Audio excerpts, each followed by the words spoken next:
No, I'm not a writer. Okay.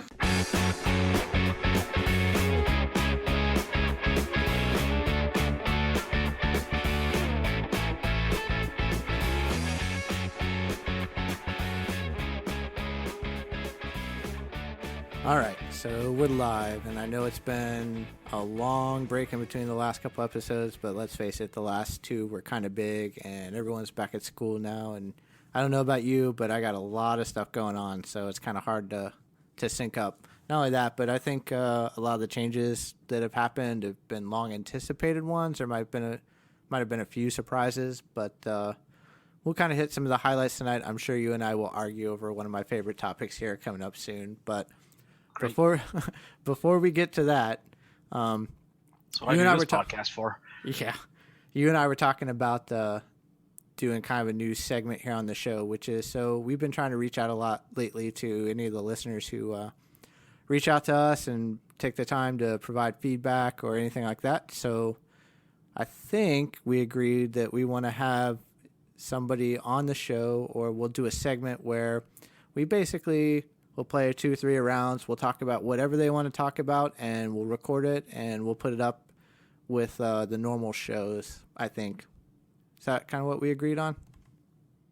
Something along those lines. I mean, we definitely want to make it so that if our guests are, of course, comfortable with the idea, this is a podcast about warships. Why aren't we playing warships while we chat about these kinds of things?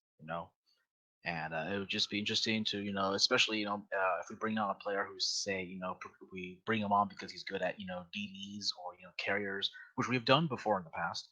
I don't see why we shouldn't, have discussions about, how they play this game and the classes that they play while playing them. Or for me, if you've got something that we haven't talked about on the show and you just really want to cover it and you want to talk about it, reach out to us, let us know, and we'll have you on, and we'll play some warships, and we'll talk about whatever it is you want to talk about. And the second one, I think recently somebody left a note about your mic, Spectre, so you need to buy a new mic or something, because apparently you sound like a robot. I think probably half of that's my fault, but we'll keep working through that. Is that what you've been doing to me, Vermi? You've been scrubbing my voiceover? Yeah, I might have applied a profile from the Terminator or something, but okay. Joke's on you for not checking, right? Clearly. All right, so let's get right to it.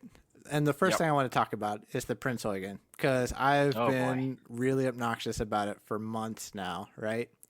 And I think the way they released it kind of rubbed a lot of people the wrong way, even though I frankly don't care, because some people call it staggered. I would argue that it's not really staggered. It's a bit staggered, I think. Well, I mean, I think technically it's staggered. It's as simple as that. Instead of getting all the packages up front, they gated the packages, a week in between each. New marketing strategy, very likely. All I know is I'm not a huge fan of it. Well, I mean, to me, staggered is, hey, I sold it to you this week. You might get the next drop in a couple weeks or a couple months or something like that, right? 1 week. I understand that, and to me it absolutely looks like a marketing strategy, but I can't imagine a marketer who goes, this is a good way to do it. I think kind of the backlash, backlash is probably not worth it, but in the end, does it really matter? I don't know. Does it really matter? No. I mean, if well, for most people, it's going to be no, right? If whether it's because you have the patience for it, or like you said, the big bundle that was available immediately, was bundled with a bunch of stuff that you were probably gonna buy anyways, right? Doubloons and premium time, was it? Yeah, and there's some flag stuff, really, but that's like the cost of a beer. But I wouldn't have bought flags. That's a small thing. It's a small fry. But I think for some people, besides the fact that the release was set up in this way, where like the most expensive bundle was available the earliest. Besides that issue, I think the other issue a lot of people had was that the 30 days premium time was removed from the mid-size bundle. I feel like for previous releases, if you bought the mid-size bundle, you still got the premium time, but that has now been completely, I think, moved off to the deluxe bundle. and that I think rubbed a lot of people the wrong way because it's a pretty good deal, and a lot of people were very happy with just buying the mid-size bundle. But now obviously it's not an option. Yeah, but and I get it. It's a poor strategy and it was a poor implementation, but in the end, I I don't know. I don't think that stuff like that would have swayed enough numbers to make it a marketing idea. So either one, the idea was poor, or in the end, it's just an emotional response. You know what I mean? Like Well, I think the people who are going to buy the max bundle were going to buy the max bundle. I don't think this phasing of it. I don't know. I for one choose to believe that Wargaming made this decision based on some sort of research. They had some kind of justification for doing the things that they did, and part of it was that they felt that by releasing it in the way they did and by organizing the packages in the way they did was going to somehow going to produce better numbers. I don't Oh think they just randomly one day their marketing guy woke up and on a whim was like, "Hey guys, let's try this out." I think this was calculated. no, I absolutely agree. I wholeheartedly believe that they did it intentionally. I just think it was a poor idea, right? But Yeah, even being a I poor idea, all I'm saying is that in the grand scheme of 3 weeks, it doesn't matter. well, I mean, the release schedule doesn't matter, but the packages does. I think at least the mid-size package is basically losing the 3 days of premium. Like if you buy it like with the Prince Eugen, it's only 3 days of premium that comes with it. That's it. For what, the middle one? See, I don't Yeah, the even middle really one. remember anymore because I bought the one that I wanted and I was gonna buy it anyway. Even though, and we'll talk about the second half of this whole thing with the Prince Eugen, but um, I don't know. Maybe I'm definitely the wrong sample size there. So Yeah, I don't think either of us are exactly representative of the population, but still, like I for one was a little miffed to discover that the because I usually spring for the mid-size bundle, and I usually rely on like these releases to occasionally top me off on premium time, but it's not possible with the Eugen. so which one did you buy after all? I bought the deluxe one after all, Yeah, but you I did. waited. Yeah, you did. I waited till the second week. All right. Well, so that kind of brings us to the second one. Well, let's Let's talk some about the second staggered part about the Eugen. yeah. The What the second camo. Well, okay, that one too. But I mean, I think it's the first ship where it wasn't something unique to what was already implemented in the game. Can you think of another ship where it wasn't either marginally better or at least significantly different than what was already available? The Fujin comes to mind. The Fujin comes to mind. But yeah, the Eugen joins a very short list of ships that are premium and that basically are virtually identical to its tech tree counterparts. Yeah, and so that while I wanted that ship because frankly, seeing the 500,000 credits at the end of the match helps make up for some of that trauma. I would have liked to have seen something a little bit different, a little more flavor, than that because I don't know. It doesn't feel like a premium ship, even though it is. And then the other half of that is, man, how the camo not come out with it at the same time? Probably for I don't know. That's pretty puzzling too. But I mean, they did this with the Texas as well, so they probably have their reasons. But beyond that, I don't know.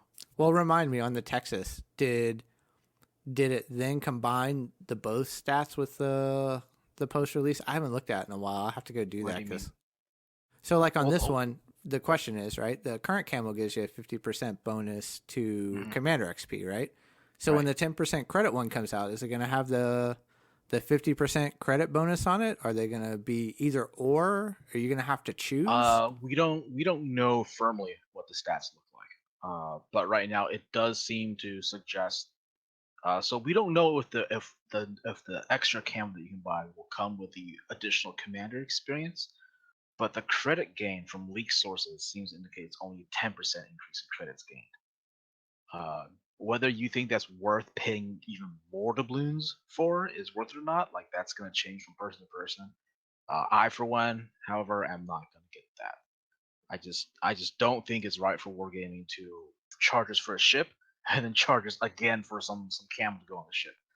Yeah, I'm with you there. I think that'll probably be one of those where I am not inclined to buy that, and I would hope that it would be combined. But even then, it should.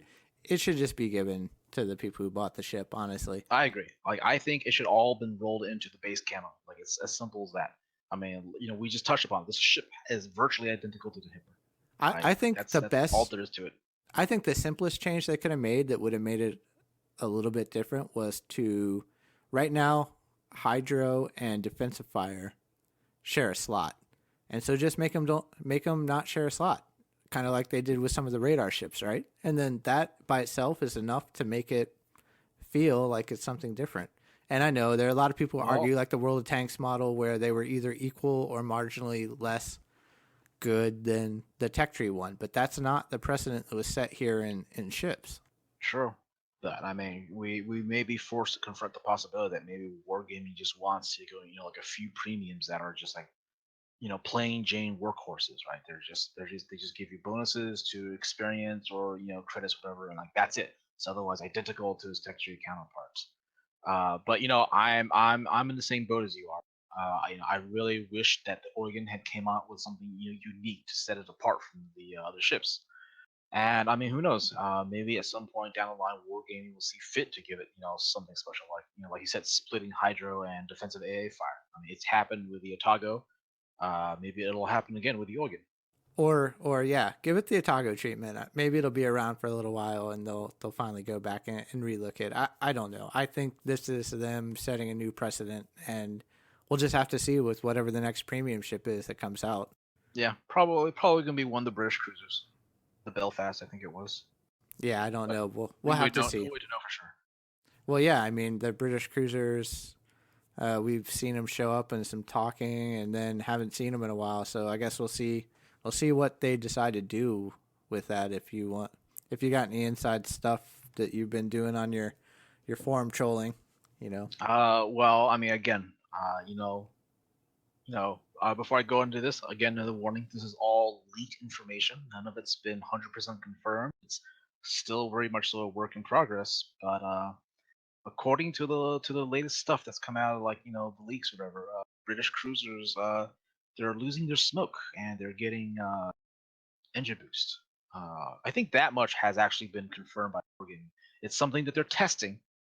We don't know if it'll actually stick, but for now they're sort of moving. They're sort of shuffling some of the consumables around. But perhaps a slightly more controversial change has been the leak that British cruisers, the higher tier cruisers, are going to have exclusively AP and no option for HE.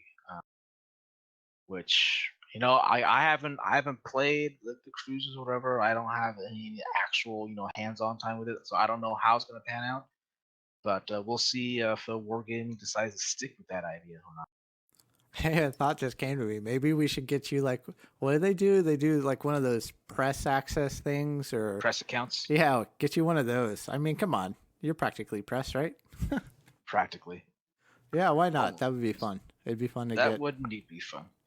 Although I think if they did that, they would want me to sign an NDA, which would make my Well, leak segments a great deal less interesting. yeah, I suppose that's true, but I don't know. I don't really follow those guys that much, except occasionally. I'm.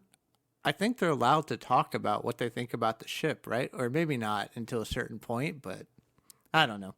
We'll see if we can work on that. That'd be interesting. And then let's shift gears to some of the stuff, since I know we are kind of pressed for time, and we want to start a new segment in the next couple of weeks, and all of that stuff, and hopefully another patch should be dropping here shortly, right? They're on a 3-week patch cycle. The last patch dropped in between the time we talked to Chieftain and Q, so that puts us about right. Yeah. I think another patch is supposed to hit like sort of end of September, early October. Uh, and actually, Tokyo Game Show was the time of this recording, and they had a very short interview, I think, with Wargaming, the Japanese interview, and according to that interview, if you want to go check it out, uh, spotting experience bonuses are going to come in this next update. I think that's a great change, honestly. And did they say whether it was just destroyers, or is it all ships? Does it include I planes? imagine it's for all ships. Do planes count? I think carriers will get that bonus as well. Huh. Well, that's interesting. I saw in my inbox in one of those recent surveys, they were actually asking me the question about different ships getting different rates of um, cap speed. So I don't know. That's another one that looks like it's on the horizon, or that they're at least considering if it shows up in a I hope survey. they do. Yeah, so maybe that Because incentivizes, like, hey, if you put a battleship in it, it caps faster. I don't know.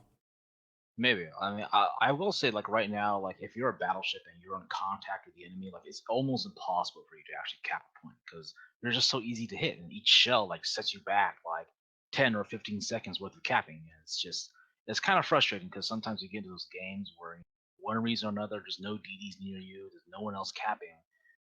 You want to get in there, you want to cap because you want your team to win, but like you can't. Like you get in there and you just shot to pieces. You don't get the cap. You come out basically dead, and you got like nothing to show for it, and it really sucks. Well, I, on that, while we're talking about capping and battleships, that new game mode, man, Epicenter. What do you Epicenter. think about that one? Uh, you know, I haven't played that many games on it, but so far it just I don't know how to feel about it. Like it's a cool new idea and everything, but from the game that I have played, these matches haven't really progressed in a fashion that I think Wargaming wants them to. On too many of the maps, especially on the map Trident, the smallest circle on the inside, like it happens to be like they have islands on the inside of that circle, so it's very easy for your team to get just like a DD behind that island or something, and they just park there, and that just blocks the capping for all the other circles. And basically, both teams just resort to go back to doing what they did before, which is the battleships are all the way in the back, the cruisers somewhere in the middle, and the DDs are throwing torps at each other. But really, nothing's happening because until you can establish enough control to flush that DD hiding behind the island out, like you're not going to get anything done. And I hope Wargaming like re-examines the size of some of those circles, especially with regards to like islands in them. But I will say though, it is good at pulling everyone around it. Like the battleships may be in the back, but at least they're like near the epicenters, capping circles, shooting into it. Versus say sailing off on like the one line or something like that. Doing God knows what. Well, I mean, yeah, I guess that's a different take on it. I mean, to me, in the end, like, I don't think that there's a lot that can do with game modes truly that are going to change the overall play in a random battle, because I mean, they just find new ways of doing the same thing, right? So like on some of the epicenter maps where there's like an island chain around the very far ring, but the center's open, you still kind of find the same thing happening. It's still everyone hanging on Sort the of. outside, because I in the end mean, it comes down to like, how long am I going to be able to survive, right? And so I don't care what the game mode is. It's all going to turn, especially at the higher tier where it's more lethal. It's all going to be the same kind of thing, right? Until you kind a of bit. address what the lethality of the ships are and how quickly people can disappear, then I don't know. I applaud the constant drive to change the game modes to try and change behavior. I just don't know if that's kind of treating the symptom and not the disease. So A bit, yeah. I mean, Epicenter, like you said, definitely appreciate. Like, it's nice to see that Wargaming sees that this is an issue. They're actively trying to develop solutions to it. But like you mentioned, the problem with people like say sitting in the back and hanging back, like it doesn't matter what the objective is, like, right? Like it's not that I don't want to go like for the bastards to snipe in the back, right? Like they don't snipe in the back because they don't want to cap A because if I go cap A, I only get one cap. I want to cap all three caps at the same time. Like that's not the mentality. The mentality is I don't know what the mentality is, but point is like it's not because the objectives are where they are that drives people to not go and cap them. It's for a lot of people, especially for battleships, is like fear of if you push up too far and like if you're a destroyer, turning around is really easy. You can either go unspotted or your ship is just so nimble you can just make that turn like relatively quickly. Whereas with a battleship, if you try to make that 180 turn, there's going to be a significant amount of time where you're broadside to the enemy and you're just asking to get erased. Uh, but these are like game system sort of issues that that like a change in game mode simply isn't going to address. Uh, Yeah, but I mean, agreed. I don't know how one might go about changing it. I mean, I would like to see something where we just punish the bad players. Just be like, if you're out here because you're afraid to get your paint scratched, introduce a system where it makes it very clear that if you stay out there, the consequences will be even worse if you just got in there and just fought it out. But What that's is probably that? not good design. Like Uh, Martians coming down and bombing you? What does that look I don't like? know, but I do remember reading on Reddit or the forums the other day the idea where they sort of do a thing where as the game progresses, the borders of the map shrink, and that just naturally pushes you towards the middle or something. Huh. That's that's interesting. Yeah, it could be Or interesting. make it a really narrow map and you have to go from one side to the other. I don't know. I'm not in the design chain there, but Yeah, it's I think as it's currently implemented, there's not a lot of stuff that truly is going to change some of those behaviors, at least the way they're implemented. And I think everyone right. else is just going to be in that constant cycle of, oh, here's the new change. Let's tweak what we were doing before and keep going on. Like Well, I mean, Cyclone, right? better they do this than like just do nothing. I prefer to see them actively try to address this issue. Maybe this is like one of the like their more softer touches, so to speak. This is like just like, oh, let's just change up the incentives and see if we can incentivize players to play in a more aggressive manner. But Yeah. I mean, who knows? Maybe if the problem continues to persist, we'll see a slightly more serious measures. Yeah. I mean, so they also changed the Cyclone thing too, right? And I was wondering if now I've been in a few times recently with the new style. Um, does it really make it less obnoxious? I think slightly less obnoxious. Wait, hold Um, on. Let's just clarify something. So in the games that I have played where I have encountered cyclones, the cyclone spotting range for me, I think, is still 8 kilometers. yeah, they didn't change the spotting They range. They oh they changed okay. was Oh, they give the you a little timer. indicator, and it's Right. kind of Yeah. fixed, and you can kind of plan and know that it's coming. It doesn't change anything else about it. Okay. It All just right. is more So consistent with there's a little icon, it's coming up, and you know it's going to right. end and Right. all that kind of Right. stuff, right? So I'm not good enough of a player to like abuse shit like that. So I haven't really changed up my playstyle a bit. I mean, on occasion I have like, oh, hey, the cyclone's rolling in 30 seconds, and like I've occasionally altered my plans based on that. But if I spawn on a map and I see that there's a cyclone coming, like I don't, that it has yet to provoke a major change in playstyle. All right, fair enough. I would agree. I mean, I find it a little more convenient, a little less obnoxious, I guess. And I've been playing Right. Bismarck a lot lately, so I'm usually close enough anyway that it's not an issue. So, Yeah, exactly. That's like the other thing I was gonna mention. Like we generally like push up a bit, right? Like we're like slightly more aggressive players. So when the cyclone does roll in, it's not like we're being caught out like 20 kilometers away from the enemy. We're like, oh, okay, all right, yeah, instead of taking on three other players, you're now just taking on two, and you kind of get a yeah, breather for a second. But exactly. I mean, yeah, it's one of those. We'll see how it works out. Um.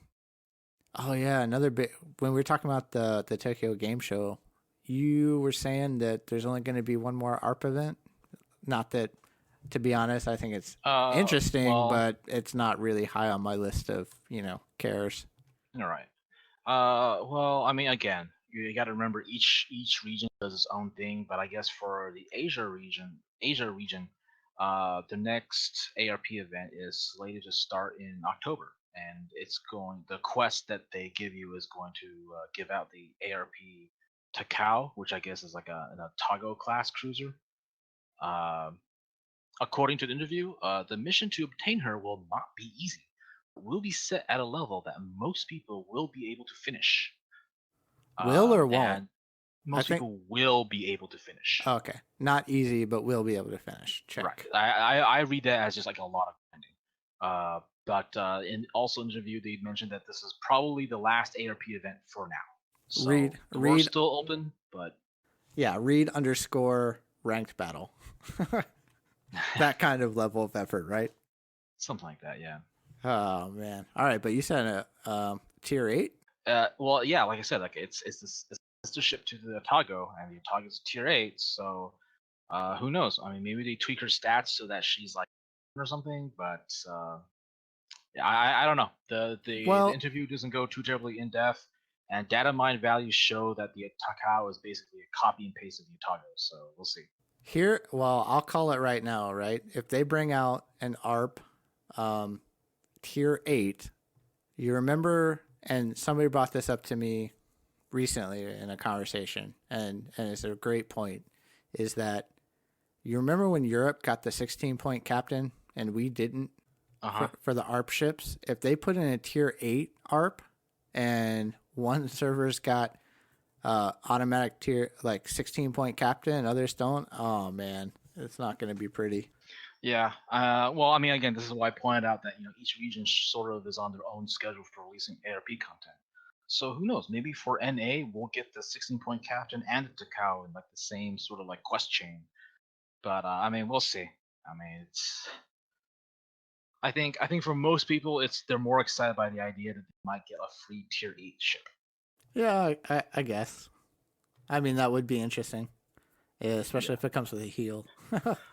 Oh, I actually can't see Wargaming releasing the Takao with the Otago heal. Like that would just be a bit outrageous.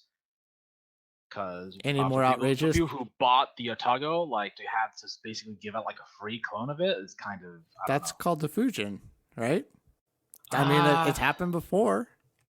it's true, but it's like a tier 5 ship, and well, I can't remember exactly the price point, but it was not the same price that you paid it for an Otago. Let's see. Well, I mean, true. That is true. But I don't know if that matters so much, right? Maybe. I mean, Whatever. We'll see when it comes out. That's low hanging fruit. So they haven't made yeah. any announcements for North America or I don't think Europe Nope. either yet. So we'll see how it works Nope. out. But the IJN DD line change, man. I don't know about you, but I frankly could care less about the other Japanese destroyers. That's just personal bias, right? That's pretty obvious. Mhm. but but the line split, them actually splitting the line is the most exciting part of that feature to me. Mostly because it gives Right. me hope about battle cruisers and light cruisers and the Alaska class, right? Obviously, can't gotta Exactly. plug that Like again, yeah, but like we would love to get Q back on again and ask them because in the past every time we've asked Wargame this, the reply has always been oh we won't be splitting any ship trees yet. We're gonna release a few more like full lines before we go about splitting existing trees. Well, this seems to be a pretty radical departure from those previous statements, and who knows? I mean, is this a herald of things to come? Does Wargaming decide that they're gonna sort of move up in priority the splitting of the trees? And like you mentioned, does this mean we're finally gonna see that cruiser line tree split? well, Uh, I, you I know, really think the way forward for Matchmaker is to go to a 6 class matchmaking thing. And I suspect it has a lot to do with population levels and who's playing what. But I really think a 6 class, split battleship and battle cruiser so that, you can't play a battle cruiser and put your team at a disadvantage if it's a certain type of battle cruiser. Same with light cruisers, right?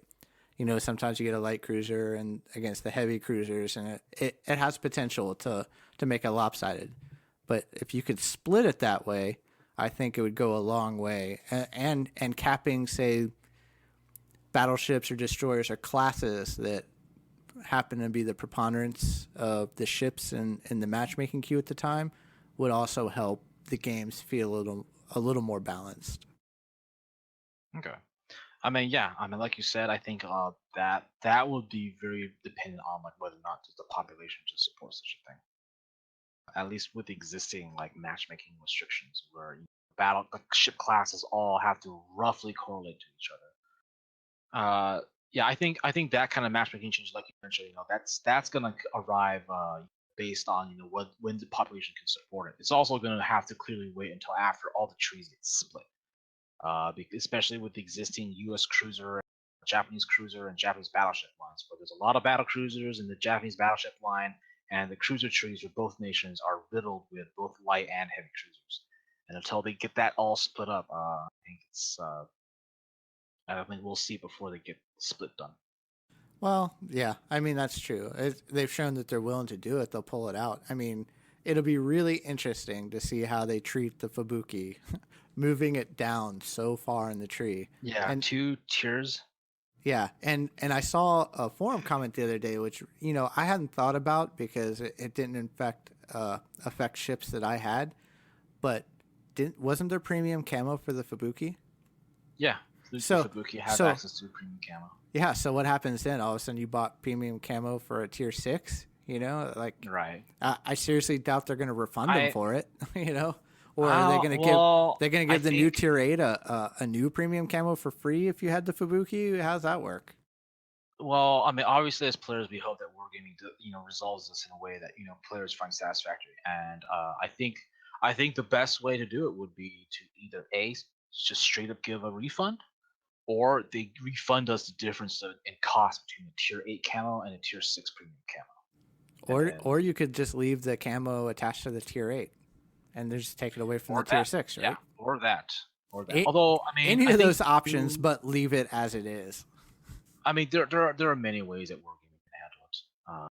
I just think for most people, they would prefer to just get the refund, right? So then they could then choose from there on out, like, do I rebuy the camo for the Fuki at like a lower cost?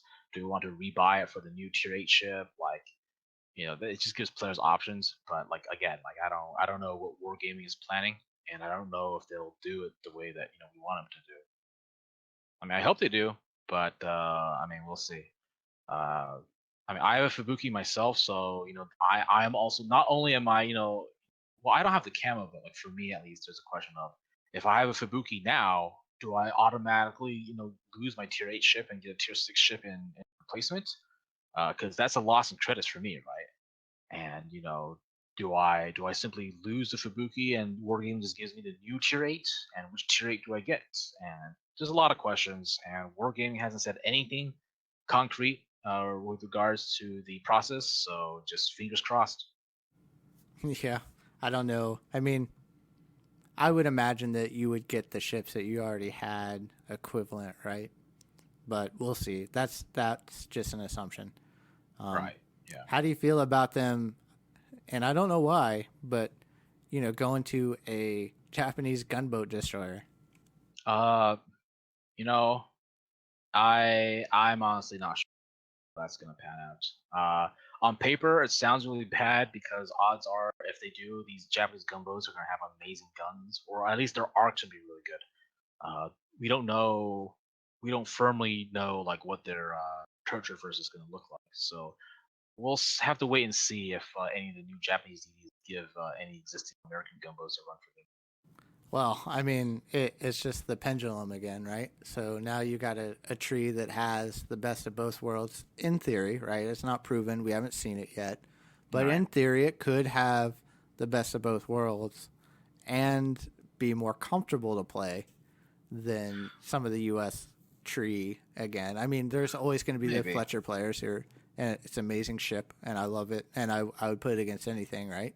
But still, I mean, unless I got plans to do something for the other trees, I don't know. I Nerf the mean, we'll have kebab, to I wait don't and know. see, right? Because if I recall correctly, in the announcement post, in the same breath that Wargaming announced this DD's branch split, they also mentioned that because their guns are getting buffed, some of the torpedoes are getting buffed again, and I don't think we'd have confirmed figures yet, but I imagine probably the torpedoes are going to get brought down a little bit.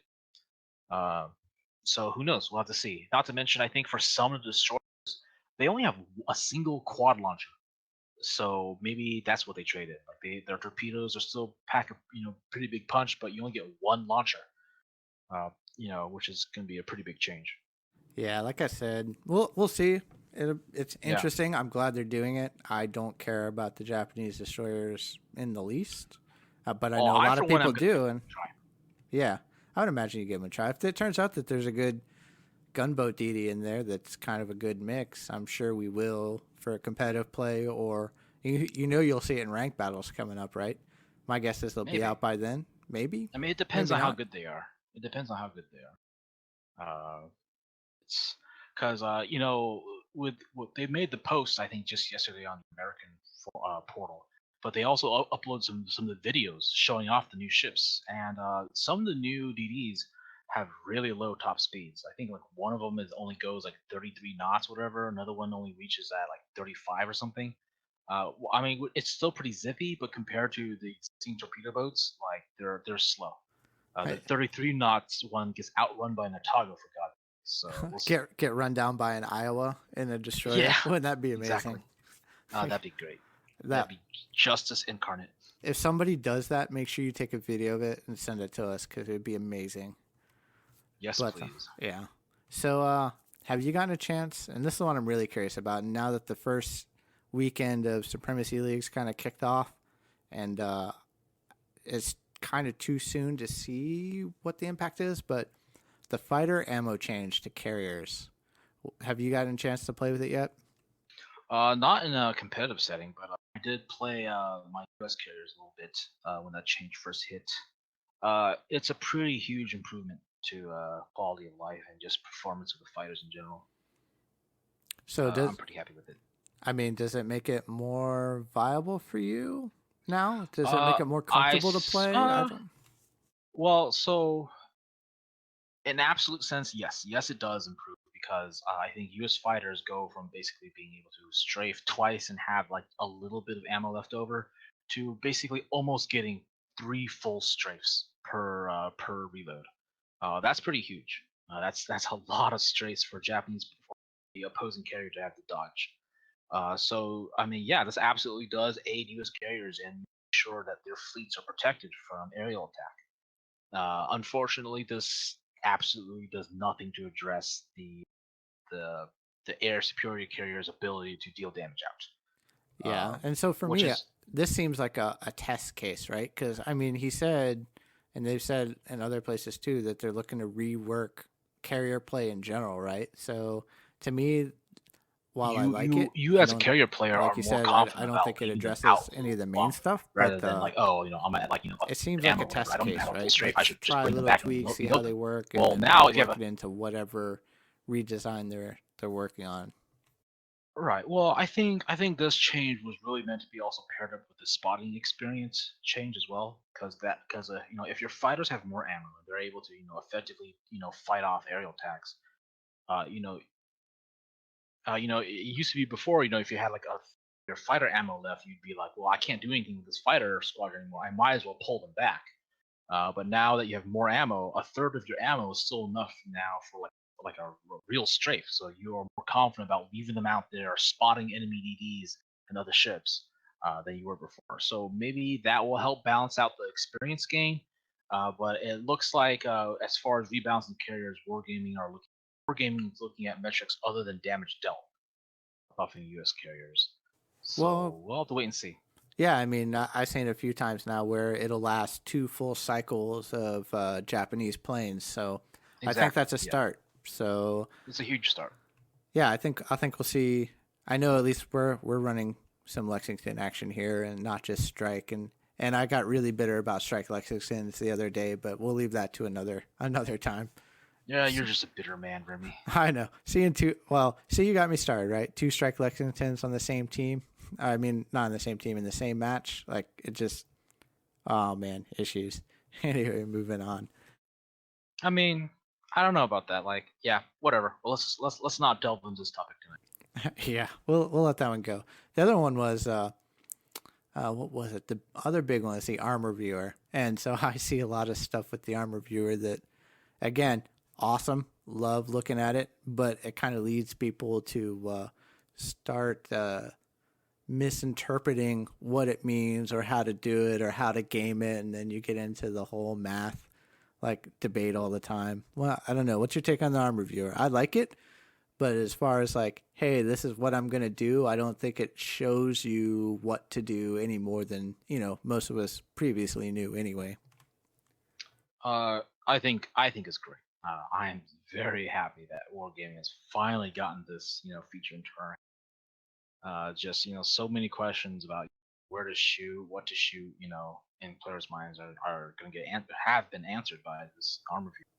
Well, Uh, I like it. I'm just it's saying, what armor viewer have you looked at that changed where you shoot? Well, for those of us who are already in the know, like we already know, right? Like this for us, like it's very little of it is like confirmed new information, right? Like the only thing that really sort of because I remember a long time ago in one of the forum debates about Montana versus Yamato, someone mentioned the Yamato Citadel armor arranged in like a hexagon or like polygon feature rather than straight edges inside the ship. And people are saying, oh, you need to shoot it. The way you angle the Yamato isn't the same way you angle other ships. And anecdotal experience, for different people back different conclusions. But with the armor viewer, we now know that the Yamato Citadel is arranged in such a way that you're better off, angling your ship in a different manner than you would, say, with the Montana. And but besides that, yeah, like for those of us in the know, like this isn't like earth shaking. But for a lot of players who are maybe new, who don't know quite how everything in this game works yet, like it's a huge boon. Like, can you imagine having access to this when the game first launched, still first trying to figure out how this game worked? Yeah, the learning curve would have been way smaller, right? Exactly. Yeah. But well, I think it's a great first half of the step. I think the second half, and we've kind of talked about it with folks before, is a way to show how what you pick around and how that reacts with the armor. Obviously, you Right. The can't control firing range. dispersion. You can't control which way the enemy ship is moving or angled or anything like that. But I think that would be truly interesting information and know how your shells perform, right? And if you reach an angle with a certain shell type where there's no reason to shoot it, maybe you then do make the decision to change your ammo type there instead of firing what you got and changing I mean, or yeah, something like that, or that picking a new target, right? you could go a very long way with that, right? Good. I mean, uh, for me, another great thing for if they could, if war gaming could add, would be like some sort of like almost like battle viewer type thing where you could see the shells breaking through the armor of the target you're hitting. That way, when you sometimes get like those random citadels, wow, how did I do that? Well, you go and see either in the replay or some other Oh, you're it'll talking show you. you're talking the War Thunder style there, right?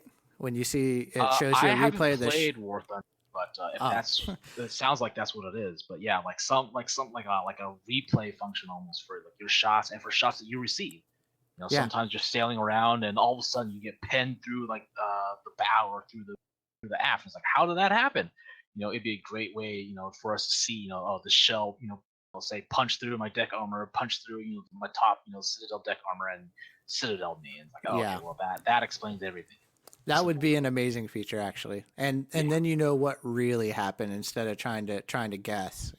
Right. Instead of, immediately calling, BS or hacks or whatever, you could go back and look, be like, oh, maybe it was like a visual desync thing on, but yeah, it'd just be interesting because like some of these ships, if you look at the armor viewer, there are some pretty notable like gaps in the armor, and that sort of explain, why some of these ships got Citadel did. Like if you look at Warspite Citadel, there's a huge chunk of the Citadel extending, beyond the front turret that's like not protected by any armor almost.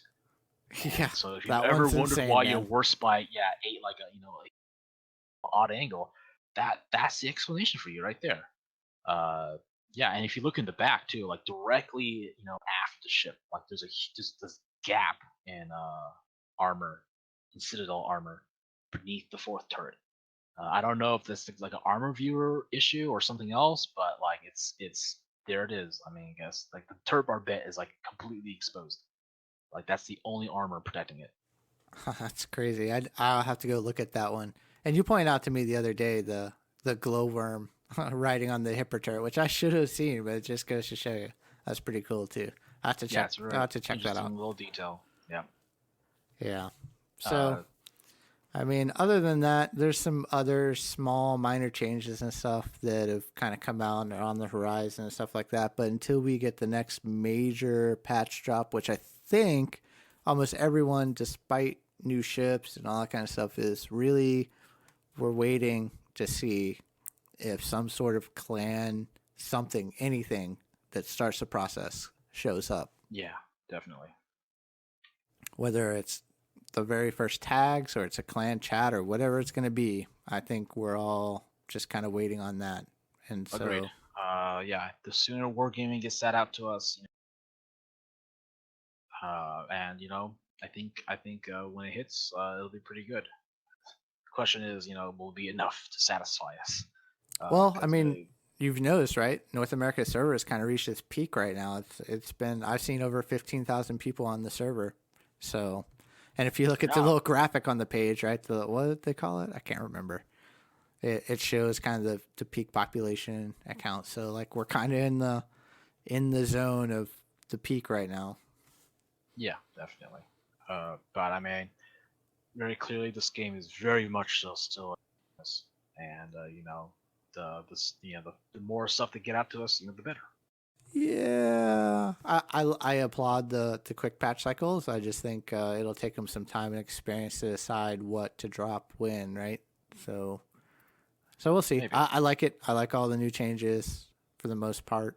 I like the quickness it comes out and gives us something to look at. But it's all about before Christmas this year, right? All should be clear, I think. Hopefully. That and don't nerf, German battleships tier 8 and above, please.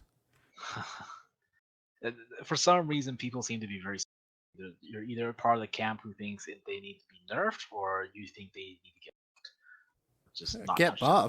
buffed. I would like to talk to Yeah. somebody who thought they needed to get buffed. If Some you're out people there, out there still think that German tier 10 needs a buff.